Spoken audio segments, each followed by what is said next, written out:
अस्सलाम वालेकुम और मैं आपको खुश-आमदीद कहती हूँ मोरविश कुज़ीन में। मैं आज आपके साथ बहुत ही मज़ेदार सब्जियों की एक हेल्दी रेसिपी शेयर कर रही हूँ। मैं बना रही हूँ आलू पालक। आलू पालक तो 2 तरीके से बनाया जाता है, पर मेरे घर में इस तरह ड्राई यानी सूखा आलू पालक बनाया जाता है, तो मैंने सोचा क्यों ना ये रेसिपी आपके साथ शेयर की जाए। चलिए बनाते हैं अपना आलू पालक। सबसे पहले इस रेसिपी के लिए मैंने एक पतीली में तेल गरम किया। अब इसमें मैं शामिल कर रही हूँ गोल लाल मिर्चें।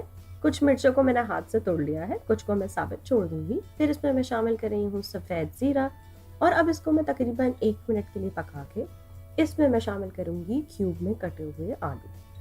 अब हम आलूओं को इतनी देर पकाएंगे कि आलू के ऊपर एक अच्छा सा कलर आ जाए, वो यानी वो तल जाए, मसाला जल ना जाए और आलू को गलने के लिए भी पानी दरकार है, तो मैं इसके अंदर थोड़ा सा पानी शामिल करके फिर मैं इसके अंदर शामिल कर रही हूँ हल्दी और नमक और अब इसको ढक के मैं आलूओं को गल जाने तक पकाऊंगी।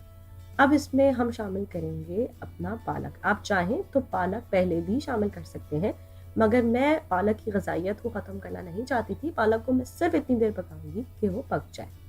पालक शामिल करके इसको अच्छी तरीके से मसाला और आलूओं से मिक्स करके मैं थोड़ी देर के लिए इस पतीली को ढकूंगी कि पालक अपना पानी छोड़ दे और पालक बुझ जाए। तकरीबन 3 से 4 मिनट में ये पक जाएगा, मगर क्योंकि पालक ने अपना पानी छोड़ा है तो मैं तेज़ आंच करके इसका जितना भी एक्स्ट्रा पानी है उसको खुश्क होने तक इसको पकाऊंगी।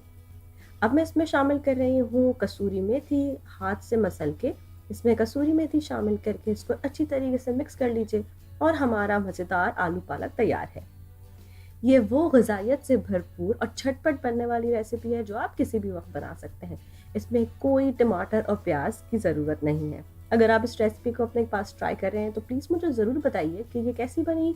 कुछ और सीखना है तो वो भी मुझे कमेंट करके ज़रूर बताइए। मेरी रेसिपीज़ को पसंद करने का और उनको सराहने का बहुत शुक्रिया। अल्लाह हाफ़िज़। अगर आपको ये रेसिपी अच्छी लगी तो इन लिंक्स पे ज़रूर क्लिक कीजिए ऐसी और बहुत सी मज़ेदार रेसिपीज़ के लिए।